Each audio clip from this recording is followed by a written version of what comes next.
দেবঘরের সেই রাতে অবিরাম বৃষ্টি হচ্ছিল।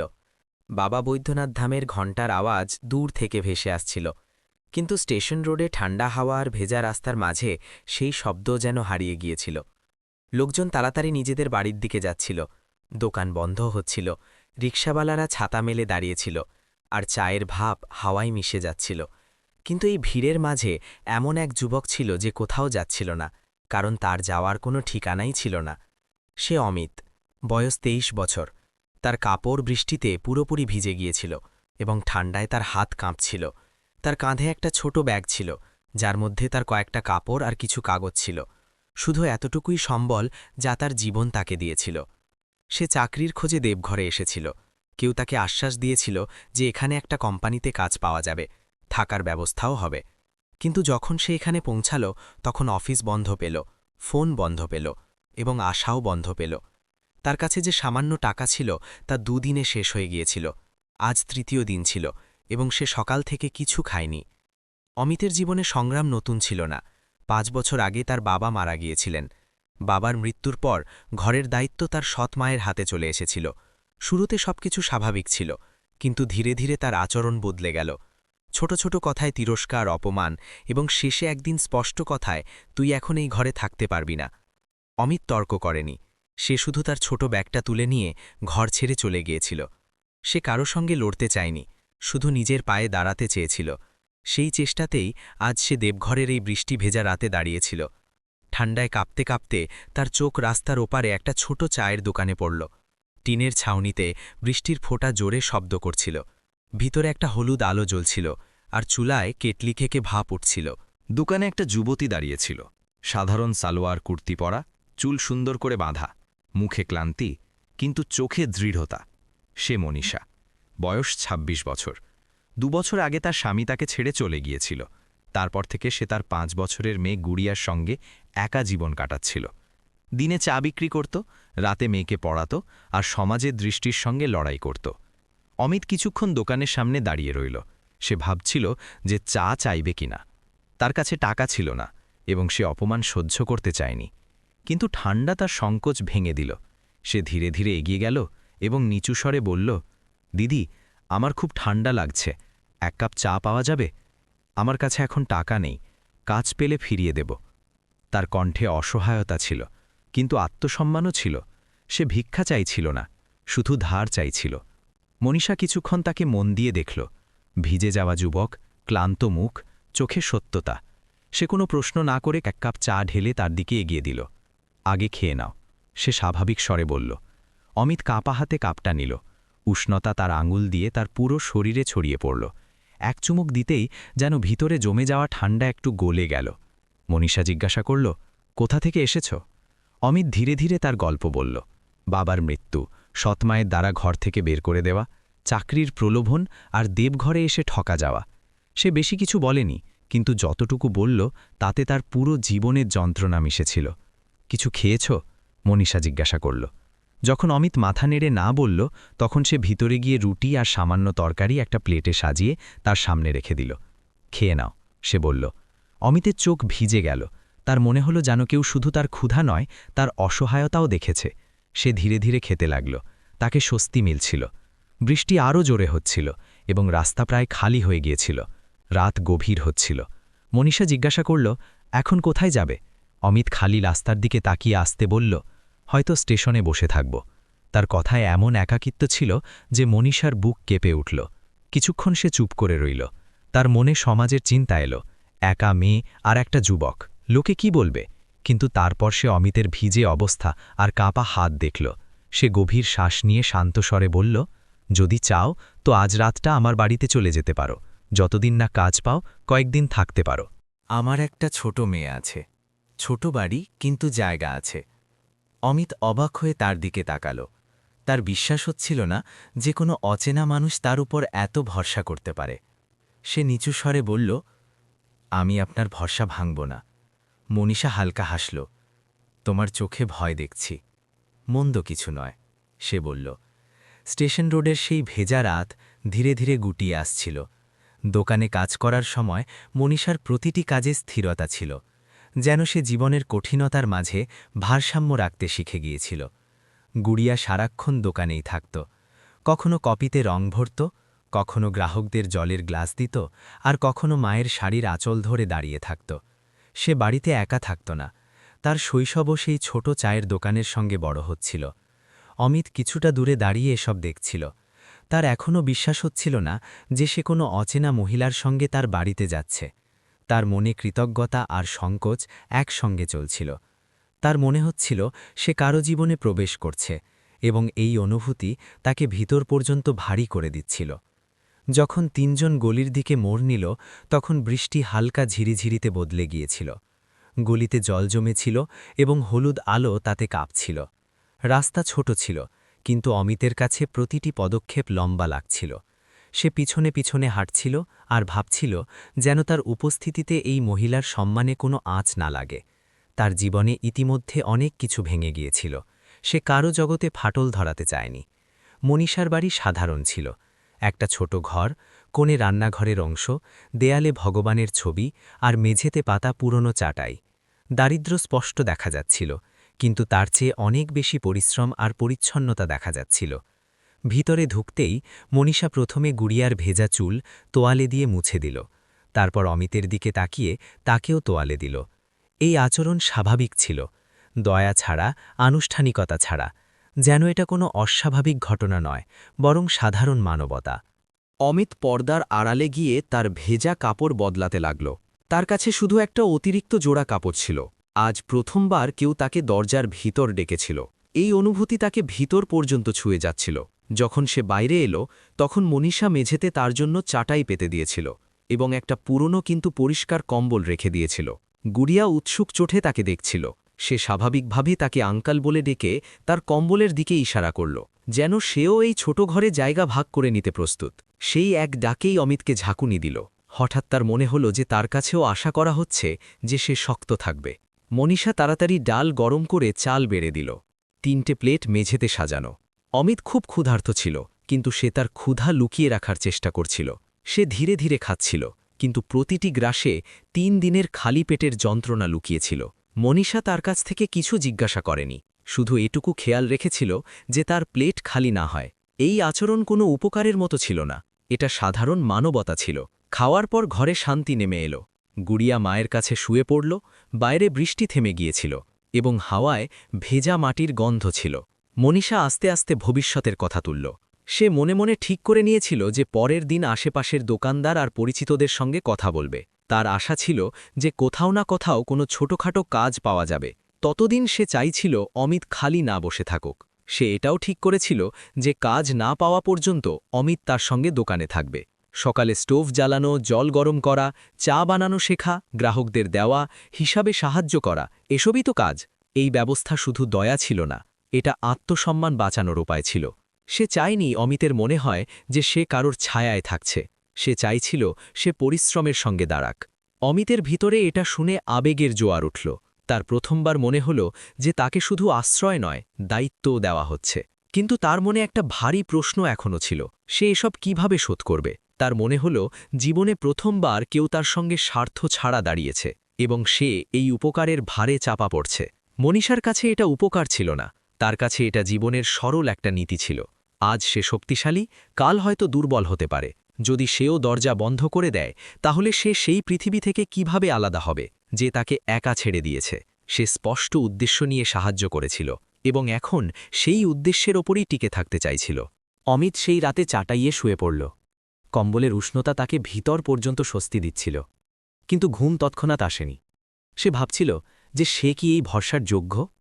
তার মনে হল এই ঘর ছোট হলেও এতে জায়গা আছে, এবং জায়গা শুধু মেঝেতে নয়, হৃদয়েও আছে। ওদিকে মনীষা তার মেয়েকে বুকে জড়িয়ে শুয়েছিল। তার মনেও চিন্তার ঢেউ উঠছিল। সে জানত যে আগামী দিনগুলো সহজ হবে না।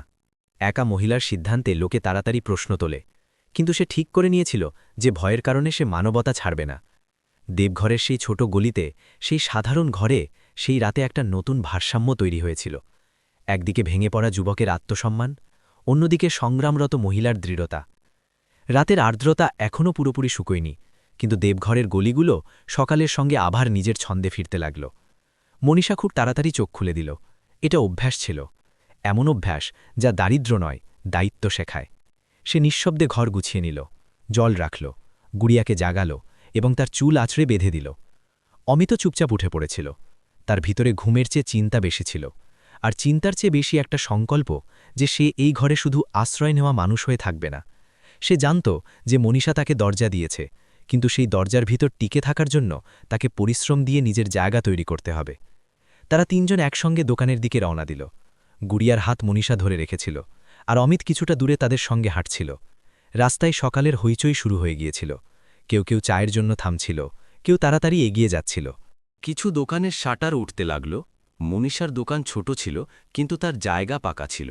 সে বছরের পর বছর পরিশ্রম করে সেখানে নিজের পরিচয় তৈরি করেছিল। কিন্তু পরিচয় তৈরির পরেও একা মহিলার পরিচয় সবসময় অসম্পূর্ণই মনে করা হয়। এই কথা মনীষা বুঝত। দোকান খোলার সঙ্গে সঙ্গে কাজ নিজে থেকে ছড়িয়ে পড়ল। স্টোভ জ্বলল, জল চড়ল, কেটলি বসল এবং গ্লাস মোছা হল। অমিত কোনো দ্বিধা ছাড়াই কাজে লেগে গেল। সে প্রথমে কাঠের ছোট টেবিল পরিষ্কার করল এবং তারপর মেঝেতে পড়া চা পাতার কণাও তুলে ফেলল। কিন্তু মনে একটা সৎ চেষ্টা ছিল। মনীষা তাকে বেশি কিছু বোঝায়নি, শুধু কাজের ক্রম দেখিয়ে দিয়েছিল। সে চাইছিল অমিত শিখতে শিখতে নিজে দাঁড়াক, কারো দয়ার ওপর নয়। গুড়িয়া দোকানের কাছেই বসে গেল। সে তার ছোট ব্যাগ থেকে রং আর কপি বের করে মেঝেতে পা ছড়িয়ে কিছু আঁকতে লাগল। দোকানের হইচই তাকে ভয় পাইয়ে দিত না, সে এই হইচইতেই বড় হয়েছিল। অমিত যখনই তার দিকে তাকাত, তখন তার মনে হতো এই বাচ্চা শুধু খেলছে না, সে তার জীবনের সবচেয়ে বড় সত্য জীবনযাপন করছে, যে তার ঘর মায়ের পরিশ্রমের উপর টিকে আছে। সকালের প্রথম গ্রাহক এলে মনীষা সবসময়ের মতো চা বানালো। কিছু গ্রাহক চা খেয়ে চলে গেল, কেউ কেউ আরও দুটো কাপ চাইল, কেউ অমিতকে নতুন মুখ ভেবে একবার দেখল, তারপর নিজের চায়ে মগ্ন হয়ে গেল। কিন্তু কিছু দৃষ্টি এমনও ছিল যাতে চায়ের চেয়ে চটক বেশি ছিল। আশেপাশের দোকানিরা, যারা প্রতিদিন এই রাস্তায় শ্বাস নেয়, আজ অন্যভাবে দেখছিল। কেউ নজর তুলে অমিতের দিকে তাকিয়ে ইচ্ছাকৃত হাসল। মনীষা এসব দেখল, শুনল, কিন্তু তার আঙুল গ্লাসে টিকিয়ে রাখল। সে জানত যে কিছু লোক ক্ষুধার জন্য নয়, অন্যের চরিত্র নিয়ে বলে পেট ভরায়। এই তিরস্কারের জবাব কথায় দেওয়া যায় না, কারণ কথার পিছনে লোকানো নোংরামি কথা দিয়েই আরও বাড়ে। সে শুধু নিজের কাজ আরও জোরে করল, যেন সে নিজের সম্মানকে কাজের শব্দে ঢালাই করছে। অমিতের এসব ভিতর থেকে কুড়ে খাচ্ছিল। তার মনে হচ্ছিল যে লোকে যে দৃষ্টিতে মনীষাকে দেখছে, তার মূলে কোথাও না কোথাও তার থাকাও আছে। সে মাঝে মাঝে হাত থামিয়ে দিত, তারপর নিজেকে সামলে আবার কাজে লেগে যেত। প্লেট ধোয়ার সময়, মোছার সময় সে নিজের শ্বাসের সঙ্গে লড়ছিল। দিন বাড়তে বাড়তে তিরস্কারের রোদ আরও তীব্র হয়ে উঠল। গ্রাহক আসতে লাগল, যেতে লাগল। কিছু গ্রাহক এমনও ছিল যারা মনীষার পরিশ্রম জানত। তারা চা খেতে খেতে শুধু এটুকু দেখে নিত যে দোকানে কাজ ঠিক চলছে। কিন্তু আশেপাশের কিছু দোকানির দৃষ্টি শুধু কাজের ওপর ছিল না।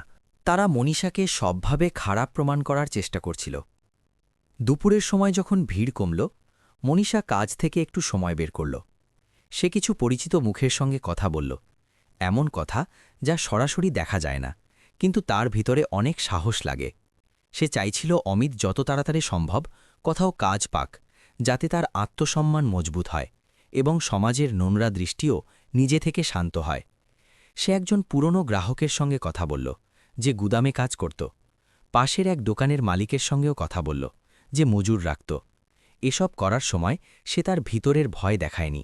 সে জানত যে যদি তার স্বর কেঁপে ওঠে, তাহলে লোকে এটাকেও তার দুর্বল চরিত্রের চিহ্ন বানিয়ে দেবে। অমিত এসব দেখছিল। সে বুঝতে পারছিল যে মনীষা তার জন্য নিজের অংশের সম্মান দাঁড় করিয়ে দিচ্ছে, এবং এই কথাই তাকে ভিতর থেকে ঝাঁকুনি দিচ্ছিল। সে নিজেকে আর থামাতে পারল না, এবং যেই মনীষা ফিরে এলো, সে চুপচাপ কাজের দায়িত্ব নিয়ে নিল। কয়েকদিনের মধ্যে মনীষার চেষ্টা ফল দিল। একটা ছোট গুদামে অস্থায়ী কাজ পাওয়া গেল। ভারী কাজ, কম মজুরি, কিন্তু সৎ পরিশ্রমের পথ। অমিত কোনো অভিযোগ ছাড়াই মেনে নিল, কারণ তার কাছে এখন সবচেয়ে জরুরি ছিল নিজের পায়ে দাঁড়ানো। প্রথম সন্ধ্যায় যখন সে কাজ করে ফিরল, তার হাতে ক্লান্তি স্পষ্ট ছিল, কিন্তু তার মুখে একটা আলাদা আলো ছিল। এই আলো টাকার নয়, এটা আত্মসম্মানের। সে সোজা দোকানে এসে থামল না, আবার সাহায্যে লেগে গেল, যেন এটা তার রোজের নিয়ম। গুড়িয়া এখন তার সঙ্গে আরও মিশতে লাগল। সে তাকে আঙ্কেল বলে ডাকত, তার কাছে এসে বসত এবং তার ছোট ছোট কপি দেখাত। সন্ধ্যা নামার পর যখন দোকানের ভিড় কমে যেত, মনীষা পিছনের দিকে একটু জায়গা খালি করে দিত। সেখানে টিনের দেওয়ালের কাছে অমিত গুড়িয়াকে অক্ষর চেনাতে লাগল। এই পড়া কোনো স্কুলের ছিল না, এটা বিশ্বাসের পড়া ছিল। গুড়িয়ার মনোযোগ কখনো টিকত, কখনো ভেসে যেত, কিন্তু অমিত ধৈর্য নিয়ে তাকে আবার জুড়ে দিত। মনীষা এই দৃশ্য দেখতে থাকত। তার চোখে একটা অকথিত ভাব উঠত, যাকে সে নিজেও শব্দ দিতে চাইত না। সময়ের সঙ্গে মনীষা আর অমিতের মধ্যে আপনত্ব গভীর হতে লাগল, কিন্তু সেই আপনত্ব কোনো তাড়াহুড়োই ছিল না। সেটা দুই ক্লান্ত মানুষের এমন ভরসা ছিল যা ধীরে ধীরে তৈরি হয়, ভাগ করে নেওয়া পরিশ্রম থেকে, ভাগ করে নেওয়া নীরবতা থেকে, এবং একে অপরের যন্ত্রণাকে নাম না দিয়ে বোঝা থেকে। দিনের শেষে যখন দোকান বন্ধ হল, মনীষা জিনিস গুছাতে গুছাতে এক মুহূর্তের জন্য আকাশের দিকে তাকাল। তার চোখে ক্লান্তি ছিল, কিন্তু হার ছিল না। সে নিজের ভিতরে এই বোঝাপড়া আরও পাকা করে নিল যে সমাজ যত চেষ্টাই করুক, সে একটা সঠিক কাজকে ভুল হতে দেবে না। অমিত এই বোঝাপড়া নিয়ে চুপচাপ দাঁড়িয়েছিল, যে এখন তার পথ শুধু কাজের নয়, সম্মানেরও। দোকানের সেই সকাল সাধারণ ছিল না। হাওয়ায় একই রোদ ছিল, একই চায়ের ভাঁপ ছিল, একই গ্রাহকদের আনাগোনা ছিল, কিন্তু পরিবেশে কিছু বদলে গিয়েছিল। গত কয়েকদিন ধরে আশেপাশের কিছু দোকানির দৃষ্টি আরও তীক্ষ্ণ হয়ে গিয়েছিল। তারা সরাসরি কিছু বলত না, কিন্তু তাদের হাসি অর্ধেক ছিল, এবং ইশারা পুরো। গ্রাহক এলে কেউ পাশ দিয়ে যাওয়ার সময় আস্তে কিছু বলে দিত, কেউ চায়ের গ্লাস হাতে নিয়ে অন্যকে দেখে হেসে উঠত। কথা খোলাখুলি হতো না, কিন্তু ইশারা এত স্পষ্ট ছিল যে না শোনাও কঠিন ছিল। মনীষা আগের মতোই কাজে লেগে থাকত। রাত থেকেই তার হালকা জ্বর ছিল, কিন্তু সে এটাকে উপেক্ষা করে দিয়েছিল। তার কাছে অসুখও একটা বিলাসিতা ছিল, কারণ দোকান বন্ধ করা মানে ঘরের রুটি বন্ধ। সে চা চড়াত, দুধ ফোটাত, টাকা সামলাত, এবং মাঝে মাঝে কপালে হাত রেখে ঘাম মুছত। অমিত তার দুর্বলতা লক্ষ্য করল, কিন্তু সে ভাবল এটা শুধু ক্লান্তি। দুপুরের রোদ একটু তীব্র হতেই হঠাৎ মনীষার চোখের সামনে অন্ধকার নেমে এলো। সে চুলার কাছে দাঁড়িয়েছিল, হাতে কেটলি ছিল, এবং পরের মুহূর্তে তার শরীর টলি পড়ে গেল। দোকানে এক মুহূর্তের জন্য নিস্তব্ধতা নেমে এলো। অমিত তৎক্ষণাৎ তাকে ধরে ফেলল। তার কপাল ছুঁয়ে তাকে তীব্র জ্বরের অনুভূতি হল। গুড়িয়া ঘাবড়ে মায়ের কাছে চলে এলো। আশেপাশে দাঁড়ানো কিছু লোক দেখতে লাগল, কিন্তু কেউ এগিয়ে এলো না। অমিত দেরি না করে পাশের ডাক্তারকে ডেকে আনল। ডাক্তার পরীক্ষা করে বলল যে দুর্বলতা আর অবিরাম পরিশ্রমের কারণে তীব্র জ্বর উঠেছে। বিশ্রাম দরকার, বিশ্রাম। এই শব্দ মনীষার জীবনে হয়তো প্রথমবার এত জোরে বলা হয়েছিল। অমিত সেই মুহূর্তে ঠিক করে নিল যে যাই হোক, দোকান বন্ধ হবে না এবং মনীষাকে হার মানতে দেবে না। সেই দিন সে তাড়াতাড়ি দোকান গুটিয়ে মনীষাকে বাড়ি নিয়ে এলো, ওষুধ দিল, জল খাওয়ালো, গুড়িয়াকে বোঝালো এবং গভীর রাত পর্যন্ত তার পাশে বসে রইল। সে প্রথমবার কারোর জন্য পুরো দায়িত্ব নেওয়ার অবস্থায় ছিল। তার ভিতরে অদ্ভুত এক স্থিরতা ছিল, যেন জীবন হঠাৎ তাকে একটা পরীক্ষা দিয়েছে এবং সে পিছিয়ে যাওয়ার বদলে এগিয়ে গেছে। পরের সকালে যখন বাজার খুলল, তখন মনীষা বিছানায় ছিল। অমিত একা দোকানে পৌঁছাল। সে চুলা জ্বালালো, দুধ চড়ালো, চা বানালো। তার হাতে অভ্যাস ছিল না, কিন্তু উদ্দেশ্য স্পষ্ট ছিল। প্রথম গ্রাহক অবাক হয়ে জিজ্ঞাসা করল, আজ মনীষা দেখা যাচ্ছে না কেন? অমিত শান্ত স্বরে বলল যে সে অসুস্থ এবং কয়েকদিন বিশ্রাম করবে। এটাই ছিল সেই সুযোগ যার জন্য কিছু লোক অপেক্ষা করছিল। দু-তিনজন দোকানি ফিসফিস করে বলতে শুরু করল যে এখন তো ছেলেটাই দোকান চালাচ্ছে, হয়তো এটাই উদ্দেশ্য ছিল। কেউ হাসল, কেউ তিরস্কার করে দিল, কিন্তু অমিত এবার মাথা নিচু করে কাজ করেনি। সে সরাসরি জবাব দেয়নি, কিন্তু তার মুখে স্পষ্টতা ছিল। সে সেবা করছে, লুকোচ্ছে না। সন্তোষবাবু এই দৃশ্য দেখলেন। তিনি নিজের মুদির দোকান থেকে উঠে সোজা মনীষার দোকানের কাছে এসে দাঁড়ালেন। তিনি কিছু না বলে প্রথমে চা আনালেন এবং পাশের বেঞ্চে বসে পড়লেন। তাদের উপস্থিতি নিজেই একটা বার্তা ছিল। কিছুক্ষণ পর তিনি দু-তিনজন গ্রাহকের সঙ্গে খোলাখুলি বললেন যে অসুখের সময় সাহায্য করা মানবতা, এবং মানবতাকে সন্দেহের চোখে দেখা সমাজের দুর্বলতা। তার কথায় বছরের পর বছরের অভিজ্ঞতা ছিল। ধীরে ধীরে কিছু পুরনো গ্রাহক আবার দোকানের দিকে ফিরতে লাগল। অমিত সকাল থেকে সন্ধ্যা পর্যন্ত দোকান সামলাত, মাঝে মাঝে বাড়ি গিয়ে মনীষাকে ওষুধ দিত, গুড়িয়াকে খাওয়াত, তারপর আবার ফিরে আসত। তার শরীরে ক্লান্তি স্পষ্ট দেখা যেত, কিন্তু মুখে অভিযোগ ছিল না। গুড়িয়া এখন দোকানে চুপচাপ বসত, প্রতি সন্ধ্যায় যখন অমিত ক্লান্ত হয়ে বাড়ি ফিরত এবং চুপচাপ তার পাশে বসে দিনের হিসাব বলত, তখন তার ভিতরের ভয় একটু কমে যেত। তার বোধ হল যে এই ছেলে শুধু দয়া থেকে নয়, দায়িত্ব থেকে তার সঙ্গে আছে। এক সন্ধ্যায় দোকানে আবার সেই পানবালা দাঁড়িয়ে ব্যঙ্গময় স্বরে বলল যে এখন তো পুরো দোকানই সামলে নেওয়া হয়েছে। অমিত এবার চুপ থাকার বদলে সোজা তাকাল। সে স্পষ্ট কথায় বলল যে অসুখ কারোর চরিত্র বদলায় না এবং সেবা কারোর উদ্দেশ্য খারাপ করে না। তার কণ্ঠে রাগ ছিল না, কিন্তু এত দৃঢ়তা ছিল যে সামনের লোকটা কিছুক্ষণের জন্য চুপ করে গেল। সন্তোষবাবু সেই সময় পাশে দাঁড়ানো লোকদের বললেন যে পরিশ্রম আর সেবার মজা ওড়ানো লোকেরা নিজেদের সম্মানকেই হালকা করে। বাজারে একবার আবার নিস্তব্ধতা নেমে এলো। কিছু লোক চোখ নামিয়ে নিল। দিন যেতে লাগল। মনীষার জ্বর ধীরে ধীরে কমতে লাগল। সে এখনও দুর্বল ছিল, কিন্তু দোকানে বসতে শুরু করেছিল। অমিত দোকানের সামনে দাঁড়িয়ে গ্রাহকদের চা দিচ্ছিল, আর সন্তোষবাবু পাশেই বসে খবরের কাগজ পড়ছিলেন। সেই দৃশ্য তার ভিতরে কিছু বদলে দিয়েছিল। এটা এখন শুধু সংগ্রাম ছিল না, এটা সহযোগিতা ছিল। যখন কয়েকদিন পর সে প্রথমবার দোকানে ফিরল, তখন গ্রাহকেরা হালকা স্বস্তি বোধ করল। কিন্তু সবচেয়ে বেশি বদলে গিয়েছিল পরিবেশ। এখন খোলাখুলি হাসি ছিল না, এখন তিরস্কার ফিসফিসানিতে সীমাবদ্ধ ছিল। কারণ বাজার দেখে ফেলেছিল যে এই ছেলে পালানোর নয়, নিভানোর। সেই রাতে ঘরে অদ্ভুত শান্তি ছিল। গুড়িয়া মায়ের কাছে ঘুমিয়ে পড়েছিল। অমিত মেঝেতে বসে চুপচাপ চুলার শিখা দেখছিল। মনীষা প্রথমবার কথা ছাড়াই তাকে দেখল। সেই দৃষ্টিতে কৃতজ্ঞতা ছিল, সম্মান ছিল এবং একটা অকথিত স্বীকৃতিও ছিল। সে অনুভব করল যে জীবনের সবচেয়ে বড় লড়াই চিৎকার করে নয়, নিভিয়ে জেতা যায়। দেবঘরের সেই গলিতে এখন সবকিছু আগের মতোই দেখা যাচ্ছিল, কিন্তু ভিতর থেকে অনেক কিছু বদলে গিয়েছিল। মনীষার দোকানে আবার ভিড় ফিরে আসতে লাগল। লোকে আসত, চা খেত এবং এখন ফিসফিসানি ছাড়াই এগিয়ে যেত। সমাজ পুরোপুরি বদলে যায়নি, কিন্তু খোলাখুলি হাসার লোকদের আওয়াজ কমে গিয়েছিল। অসুখের সেই দিনগুলোতে যে দায়িত্ব পালন করেছিল তাকে লোকে আর উপেক্ষা করতে পারছিল না। মনীষা ধীরে ধীরে পুরোপুরি সুস্থ হয়ে গিয়েছিল, কিন্তু এখন সে আগের মতো একা ছিল না। অমিত সকালে তার সঙ্গে দোকান খোলে, চুলা জ্বালায়, দুধ চড়ায় এবং গ্রাহকদের চা দেয়। সন্ধ্যায় সে নিজের কাজ থেকে ফিরে সোজা দোকানে আসে। এখন এসব কোনো উপকারের মতো লাগে না, এটা জীবনের অংশ হয়ে গিয়েছিল। গুড়িয়ার হাসি দোকানের রৌনক হয়ে গিয়েছিল। সন্তোষবাবু প্রায়ই নিজের মুদির দোকান থেকে উঠে কিছুক্ষণ মনীষার দোকানে বসে যেতেন। তার উপস্থিতি এখন কোনো রক্ষার মতো নয়, বরং আপনত্বের মতো লাগত। তিনি অমিতকে দেখে সন্তুষ্ট হয়ে মুচকি হাসতেন। তার মনে হতো ছেলেটা এখন শুধু পরিস্থিতির সঙ্গে লড়ছে না, নিজের ভিতরেও বদলে গেছে।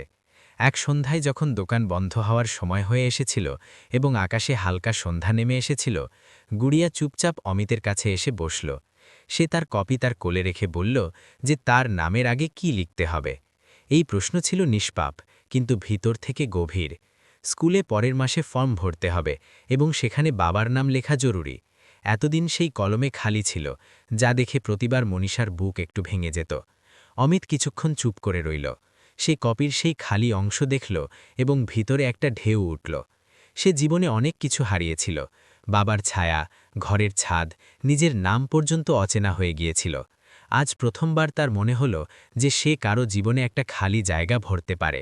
সে গুড়িয়ার মাথায় হাত রেখে শান্ত স্বরে বলল যে নাম শুধু রক্তে নয়, দায়িত্বে জড়ায়। সেই রাতে ঘরে লম্বা নীরবতা ছিল। গুড়িয়া ঘুমিয়ে পড়েছিল। মনীষা আর অমিত মুখোমুখি বসেছিল।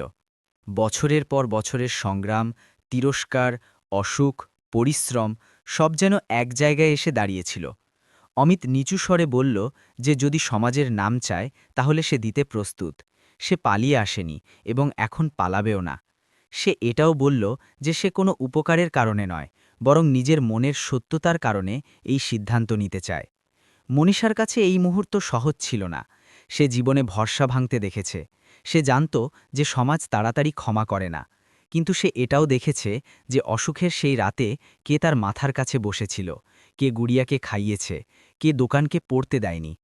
তার ভিতরের যে ভয় ছিল তা ধীরে ধীরে গলে যেতে লাগল। সে অনুভব করল যে একা বেঁচে থাকা তার বাধ্যতা ছিল, পছন্দ নয়। আর আজ তার সামনে এমন একটা পছন্দ ছিল যা সম্মানে ভরা। পরের দিন সন্তোষবাবুকে সব বলা হলো। তিনি মন দিয়ে শুনলেন। তারপর আস্তে মুচকি হাসলেন। তিনি বললেন যে সম্পর্ককে নাম দেওয়ার ভয় করা উচিত নয়, যদি উদ্দেশ্য স্পষ্ট থাকে। তিনি এটাও বললেন যে সমাজ তাকেই মানে যা স্থির দেখায়। যদি দুজন মানুষ দায়িত্ব নিয়ে পাশে দাঁড়ায় তাহলে লোকে ধীরে ধীরে মেনে নেয়। কয়েকদিন পর একটা সাধারণ দৃশ্য সেই গলি দেখল। কোনো ব্যান্ড বাজা নেই, কোনো বড় ঘোষণা নেই, শুধু মন্দিরের আঙিনায় কয়েকজন লোক, সন্তোষবাবু সাক্ষী হিসাবে দাঁড়িয়ে, এবং মনীষা ও অমিত একে অপরের সঙ্গে জীবন কাটানোর সিদ্ধান্ত নিল। এই বিয়ে দেখানোর ছিল না, এটা দায়িত্বের ছিল। গুড়িয়া সেখানেই পাশে দাঁড়িয়ে মুচকি হাসছিল। তার হয়তো পুরো কথা বোঝা হয়নি, কিন্তু এটুকু বুঝেছে যে এখন তার জীবনের খালি কলম ভরে গেছে। স্কুলের ফর্মে যখন অমিত বাবার নামের জায়গায় নিজের নাম লিখল, তখন তার হাত কাঁপল না। তার মনে হলো যেন সে শুধু একটা কাগজে সই করছে না, বরং নিজের অতীতের শূন্যতার ওপর একটা নতুন রেখা টানছে। মনীষা সেই দৃশ্য দেখল এবং তার চোখ ভিজে গেল। এই অশ্রু ভয়ের ছিল না, এটা তৃপ্তির ছিল। সন্ধ্যার সময় দোকানে একই ভাপ উঠত, একই চায়ের গন্ধ ছড়াত, কিন্তু এখন তাতে আরেকটা সুবাস ছিল, স্থির বিশ্বাসের। গুড়িয়া পড়াশুনো করত, অমিত হিসেব দেখত, আর মনীষা চা বানাতে বানাতে কখনো কখনো দুজনকে দেখে মুচকি হাসত। অমিত এক রাতে ঘুমানোর সময় গুড়িয়ার মাথায় হাত বুলিয়ে অনুভব করল যে সে এখন কারো বোঝা নয়, কারো ভিত্তি। আর মনীষা মনে মনে মেনে নিল যে জীবন তাকে দেরিতে হলেও এমন এক সঙ্গী দিয়েছে যে তার সম্মানকে নিজের সম্মান মনে করে।